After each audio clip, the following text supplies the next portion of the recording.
வணக்கம். இன்னைக்கு நாம ராணா மிட்டரோட ஆய்வுகளை வச்சு சீனாவுக்கும் ஜப்பானுக்கும் 1937ல இருந்து 45 வரைக்கும் நடந்த போரை பத்தி கொஞ்சம் ஆழமா பார்க்க போறோம். ஆமா, இது மேற்குலகத்துல அதிகமா பேசப்படாத ஒரு போர். ஆனா சீனாவுக்கு ரொம்ப முக்கியமான ஒண்ணு. வெறும் தேதிகள் புள்ளி விவரம் இல்லாம அதோட மனித பக்கத்தையும் அரசியல் சிக்கல்களையும் இன்னைக்கு வரைக்கும் அதோட தாக்கம் எப்படி இருக்குன்னு பார்க்கலாம். சரி, ராணா மிட்டரோட புத்தகம் இதுக்கு நல்ல ஆதாரமா இருக்கும். இந்த போரோட முக்கிய திருப்புமுனைகள் என்ன, தலைவர்கள் எப்படி முடிவெடுத்தாங்க, சாதாரண மக்கள் பட்ட கஷ்டங்கள். சாங்கிங் மேல குண்டு போட்டது, மஞ்ச நதிய உடைச்சதுன்னு நிறைய அதிர்ச்சியான சம்பவங்கள் இருக்கு. அதெல்லாம் தொட்டு பேசலாம். கண்டிப்பா இது அந்த காலத்தை பத்தி ஒரு தெளிவான பார்வையை உங்களுக்கு தரும்னு நம்புறோம். வாங்க ஆரம்பிக்கலாம். முதல்ல போருக்கு முன்னாடி சீனா எப்படி இருந்துச்சுன்னு பார்க்கலாம். 20ஆம் நூற்றாண்டு ஆரம்பத்துல சிங் வம்சம் வீழ்ந்தலுக்கு அப்புறம் சீனா ஒரு மாதிரி சிதறி போயிருந்தது. அரசியல் ரீதியா ஒற்றுமை இல்ல. பல பகுதிகளில் அந்தந்த இராணுவ தளபதிகளோட ஆட்சி. ஆமா, ஷான்ஹாய் மாதிரி சில நகரங்கள் நவீனமா இருந்தாலும் அங்க வெளிநாட்டு சக்திகளோட கட்டுப்பாடும் கொஞ்சம் சொல்லப்போனா குற்றங்களும் நிறைய இருந்துச்சு. சரி, இது சீனா நிலைமைனா ஜப்பான் எப்படி இருந்துச்சு? ஜப்பான் இதுக்கு நேர்மாறா இருந்துச்சு. மெய்ஜி மறுசீரமைப்புக்கு அப்புறம் ரொம்ப வேகமா வளர்ந்துட்டாங்க. இராணுவம், தொழில்துறைன்னு எல்லாத்துலயும் ஒரு ஏகாதிபத்திய சக்தியா உருவாகிட்டு இருந்தாங்க. அதேதான்.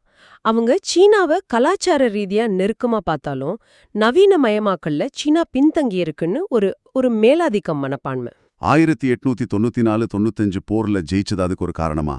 நிச்சயமா, அது அந்த எண்ணத்தை இன்னும் வலுப்படுத்துச்சு.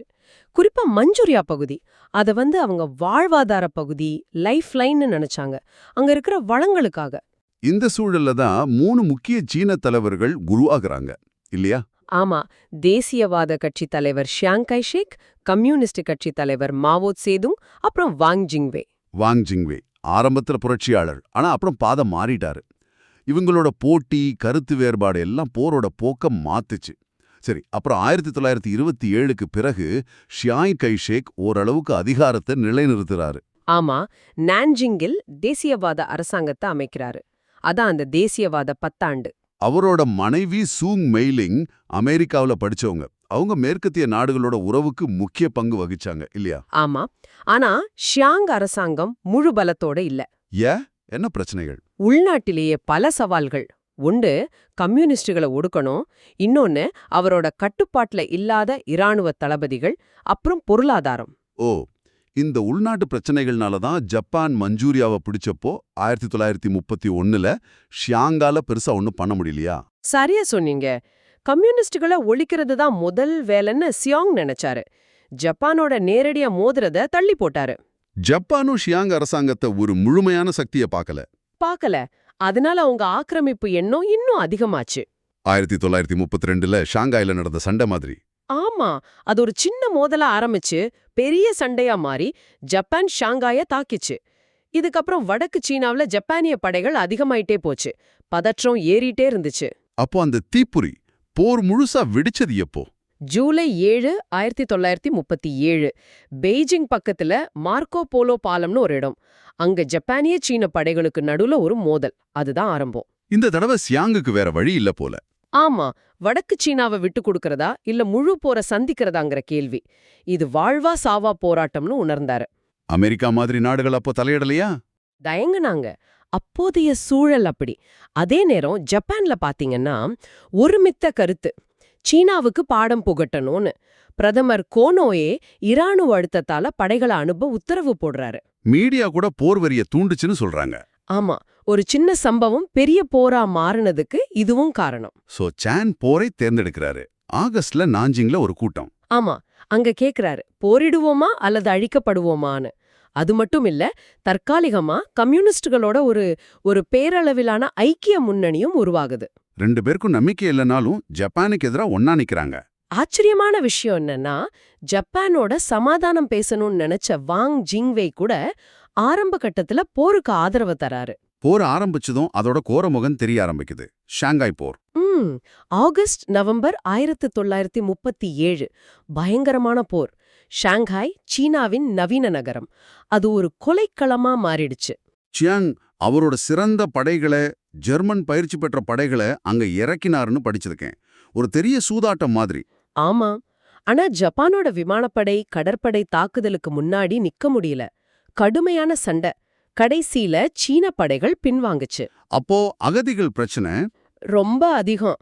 பல்லாயிரக்கணக்கான மக்கள் ஷாங்காயோட சர்வதேச பகுதிக்குள்ள தஞ்சம் புகுந்தாங்க. இடம் இல்லாம திண்டாடினாங்க. ஷாங்காய்க்கு அடுத்து நான்ஜிங். ஆமா. டிசம்பர் 1937ல நான்ஜிங் வீழ்ந்தது. அதுக்கப்புறம் நடந்ததுதான் நான்ஜிங் படுகொலை. அது ரொம்ப கொடூரமான நிகழ்வு இல்லையா? சொல்ல வார்த்தைகள் இல்ல. ஜப்பானிய படைகள் கட்டுப்பாடை இழந்து 6 வாரம் தொடர்ந்து கொலை, கொள்ளை, கற்பழிப்பு. ஜான் ராப்பே மின்னி வாட்டரின் மாதிரி வெளிநாட்டினர் ஒரு பாதுகாப்பு வளையம் அமைச்சும் ஓரளவுக்கு காப்பாத்துனாங்க. சுமார் 2.5 லட்சம் பேர். ஆனாலும் பல்லாயிரக்கணக்கான சாதாரண மக்கள், ஆயுதமில்லாத வீரர்கள் கொல்லப்பட்டாங்க. பெண்களுக்கு எதிரான வன்முறை உச்சகட்டமா இருந்துச்சு. இறந்தவங்க எண்ணிக்கை பத்தி சர்ச்சை இருக்கு. இருக்கு. சீனா 3 லட்சம்னு சொல்லுது, மத்த ஆய்வுகள் வேற மாதிரி சொல்லுது. ஆனா எண்ணிக்கை எதுவா இருந்தாலும் நடந்த கொடுமை மறுக்க முடியாத உண்மை. அது இன்னைக்கும் சீனா ஜப்பான் உறவுல ஒரு பெரிய பிரச்சனை. இந்த தோல்விகளுக்கு நடுவுல டைர்ஷுவாங் போர்ல சீனா ஜெயிச்சது ஒரு சின்ன ஆறுதல். ஆமா. ஏப்ரல் 1938ல அது சீனாக்கு ஒரு மன உறுதியை கொடுத்துச்சு. சீனா அவ்ளோ சீக்கிரம் தோக்காதுன்னு காட்டுச்சு. ஆனா பொதுவா போரோட போக்கு சீனாவுக்கு பாதகமா தான் இருந்துச்சு. ஆமா. ஜூன் 1938ல ஜப்பான் வூஹானை நோக்கி முன்னேறிட்டு இருந்தாங்க. அப்போதான் அந்த பயங்கரமான முடிவு மஞ்சள் நதி அணைய உடைச்சது. சியாங்காய் ஷேக் எடுத்த முடிவு. ஹெனான் மாகாணத்துல நதியோட கரையை உடைச்சு விட்டாங்க. வெள்ளத்தால ஜப்பான் படைகளை தடுக்கணும்னு. அது தற்காலிகமா ஜப்பானை தடுத்து நிறுத்துச்சு. வூஹானை காப்பாட்ட கொஞ்சம் டைம் கிடைச்சது. அதோட விலை மிகப்பெரிய வெள்ளம். மில்லியன் கணக்கான மக்கள் பாதிக்கப்பட்டாங்க. பல்லாயிரக்கணக்கானோர், ஒருவேளை லட்சக்கணக்கானோர் கூட இறந்திருக்கலாம். இது ஒரு ராணுவ தந்திரமா இல்ல மனிதாபிமான பேரழிவா இன்னைக்கும் விவாதம் நடக்குது. ராணா மீட்டர் சொல்ற மாதிரி இது போர்க்கால தலைவர்கள் சந்திக்கிற கடினமான, சில சமயம் கொடூரமான முடிவுகளுக்கு ஒரு உதாரணம். நான்ஜிங் போன பிறகு தேசியவாத அரசாங்கம் தலைநகர மாத்துனாங்களே. ஆமா. மேற்கே மலைகள் சூழ்ந்த சோங்கிங் நகருக்கு. அதுதான் எதிர்ப்போட சின்னமா மாறுச்சு. ஆனா சோங்கிங்கும் பாதுகாப்பா இல்லையே. குண்டுவீச்சு பயங்கரமான குண்டுவீச்சு 1939லேருந்து 41 வரைக்கும் தொடர்ந்து. குறிப்பா மே 1939 குண்டுவீச்சுல ஆயிரக்கணக்கானவங்க இறந்தாங்க. ஜூன் 1941ல அந்த புகலிட சம்பவம். அது இன்னும் மோசம். குண்டுவீச்சுக்கு பயந்து ஒரு பெரிய சுரங்கத்துல மக்கள் ஒளிஞ்சிருந்தாங்க. அங்க நெரிசல்லையும் மூச்சு திணறல்லையும் ஆயிரக்கணக்கானவங்க இறந்தாங்க. சோகமான நிகழ்வு. வாழ்க்கை ரொம்ப கடினமா இருந்திருக்கும். ஆமா. நகரம் முழுக்க அகதிகள். இருந்தாலும் அரசாங்கம் அங்கேருந்து போரை நடத்துச்சு. கிளாரி சென்னோல்டோட பறக்கும் புலிகள் கொஞ்சம் உதவியா இருந்துச்சு. அதே சமயம் வடமேற்குல என்னான்ல கம்யூனிஸ்டுகள். அவங்க அங்கே தலை அமைச்சிருந்தாங்க. நீண்ட அணிவகுப்புக்கு அப்புறம் அங்க வந்து சேர்ந்திருந்தாங்க. மாவோ சேதுங் தன்னோட அதிகாரத்தை அங்கதான் பலப்படுத்தினாரு. அவரோட சித்தாந்தம் மார்க்சியத்தை சீன சூழலுக்கு ஏத்த மாதிரி, குறிப்பா விவசாய புரட்சிக்கு ஏத்த மாதிரி மாத்தி யோசிச்சாரு. நிறைய இளைஞர்கள் அங்க போனாங்கன்னு சொல்றாங்களே. ஆமா. தேசியவாத ஆட்சி மேல அதிருப்தி அடைஞ்சவங்க ஒரு புது எதிர்காலத்தை தேடி போனாங்க. வாழ்க்கை அங்கேயும் கஷ்டம்தான். வறுமை, குகவீடு, சுகாதார மோசம். ஆனா அவங்க சில கொள்கைகள் மூலமா மக்களை கவர்னாங்க. நிலச்சீர்திருத்தம், வரி குறைப்பு, அந்த 3 பங்கு பிரதிநிதித்துவம் முறை, இதெல்லாம் செஞ்சாங்க. ஆனா அதே சமயம் 1942 சீர்திருத்த இயக்கம். ஆமா. அது மூலமா மாவோ கட்சி மேல தன்னோட முழு கட்டுப்பாட்டை கொண்டு வந்தாரு. விமர்சனம், சுய விமர்சனம்ங்கிற பேர்ல அரசியல் எதிரிகளையும் ஒடுக்குனாங்க. அது ஒரு இருண்ட பக்கம். இந்த நேரத்துல தான் வாங் ஜிங்வே ஜப்பானோட சேர்றாரா? ஆமா. 1938ல சோங்கிங்லேருந்து தப்பிச்சு போய் கடைசியில 1940ல நான்ஜிங்ல ஜப்பான் ஆதரவோட ஒரு அரசாங்கத்தை அமைக்கிறாரு. ஏன் இப்படி செஞ்சாரு? சியாங் மேல கோவமா இல்ல போர்ல ஜெயிக்க முடியாதுன்னு நினைச்சாரோ? ராணா மிட்டர் சொல்றது பல காரணங்கள் இருக்கலாம். தனிப்பட்ட வெறுப்பு, விரக்தி, அமைதிதான் வழின்னு ஒரு நம்பிக்கை, அவரோட மனைவியோட தூண்டுதல். ஆனா அந்த அரசாங்கத்துக்கு உண்மையான அதிகாரம் இல்ல. இல்லவே இல்ல. அது ஒரு பொம்மை அரசாங்கம்தான். அவங்க N76ன்னு ஒரு ரகசிய போலீஸ் படைய வச்சு ஷாங்காயில பயங்கரவாதம் பண்ணுனாங்க. கிராமங்கள்லயும் கொடுமை நடந்துச்சு. வாங் ஜிங்வேயோட முடிவு ஒரு பெரிய கரை. சரி, டிசம்பர் 1941 பேர்ல் ஹார்பர் தாக்குதல். அமெரிக்கா போருக்கு வருது. இது சீனாவுக்கு ஒரு பெரிய திருப்பு முனையா தெரிஞ்சுது. அமெரிக்க உதவி கிடைக்கும்னு சியாங் ரொம்ப நம்பினாரு. ஆனா அமெரிக்கா பிரிட்டனோட கவனம் ஐரோப்பா மேல இருந்துச்சு. யூரோப் ஃபர்ஸ்ட் கொள்கை. ஆமா, ஹிட்லரை தோக்கடிக்கிறது தான் அவங்களுக்கு முக்கியம். அதனால சீனாவுக்கு எதிர்பார்த்த உதவி கிடைக்கல. சியாங்குக்கு இது பெரிய ஏமாற்றம். அப்போதான் ஜெனரல் ஸ்டில்வெல் வராரு. ஆமா, அமெரிக்க ஜெனரல் ஜோசப் ஸ்டில்வெல் சியாங்கோட கூட்டுப்படை தளபதியா. இது உறவை சரி பண்றதுக்கு பதிலா இன்னும் பிரச்சனையை உருவாக்குச்சு. வினிகர் ஜோவா, ஏன் அந்த பேரு? அவரு ரொம்ப வெளிப்படையா பேசுவாயே, கொஞ்சம் முன்கோபி. சீன ராணுவத்தை அமெரிக்கா பாணியில மாத்தணும்னு நினைச்சாரு. ஆனா சியாங்குக்கு அது பிடிக்கல. 2 பேருக்கும் ஒத்து வரல. சுத்தமா இல்ல. ஸ்டில்வெல் தரைப்படைக்கு முக்கியத்துவம் கொடுத்தாரு. சியாங்கும் ஷெனோல்டும் விமானப்படைக்கு கொடுத்தாங்க. 1942 பர்மா போர் தோல்வில முடிஞ்சதுக்கு ஸ்டில்வெல் மேல பழி போட்டாங்க. இந்த மோதல் மேற்கத்திய நாடுகள்ல சீனாவின் பிம்பத்தை பாதிச்சுதா? ரொம்பவே. ஸ்டில்வெல் அனுப்புன ரிப்போர்ட்ஸ் சியாங் அரசாங்கம் மேல அவநம்பிக்கைய வளர்த்துச்சு. போர்க்கள கொடுமைகள் இல்லாம பஞ்சம் வேற, ஹெனான் பஞ்சம். 1942-43 ஒரு பயங்கரமான பஞ்சம்.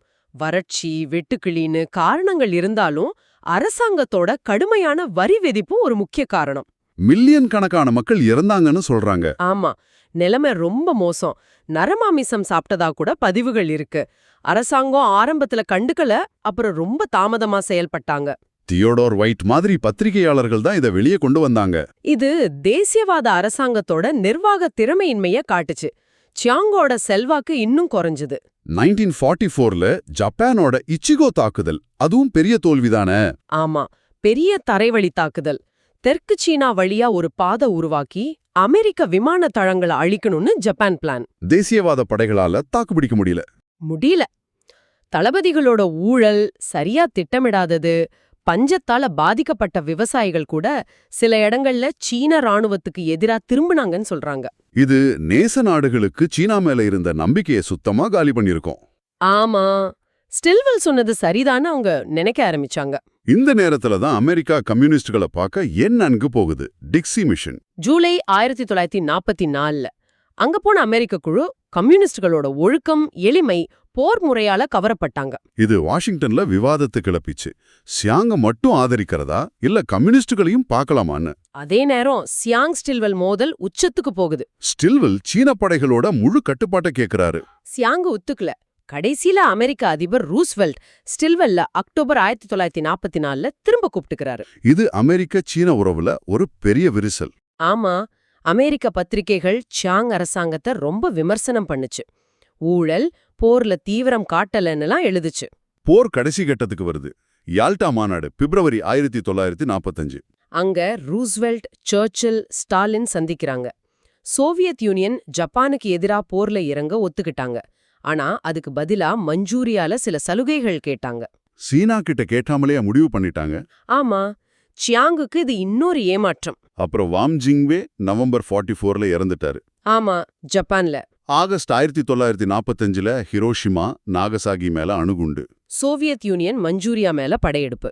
August 15, 1945 Japan சரணடையுது. சீனா போர்ல ஜெயிச்சிடுச்சு.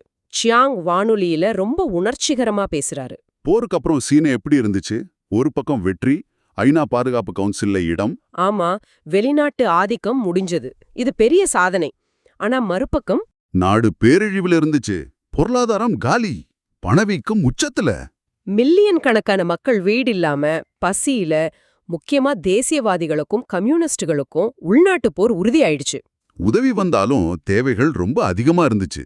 8 வருஷ போரு நாட்டை உருக்குலைச்சிருச்சு. இந்த போரோட நினைவுகள் பனிப்போர் காலத்துல மேற்குலகத்துல மறந்தே போயிட்டாங்க. அமெரிக்கால யார் சீனாவை இழந்ததுங்கிற அரசியல் விவாதம் தான் முக்கியமா இருந்துச்சு. சீனால கம்யூனிஸ்ட் கட்சி வெற்றிய தனக்கு மட்டுமே சொந்தமாக்கிக்கிட்டு தேசியவாதிகளோட பங்க குறைச்சு காட்டினாங்க.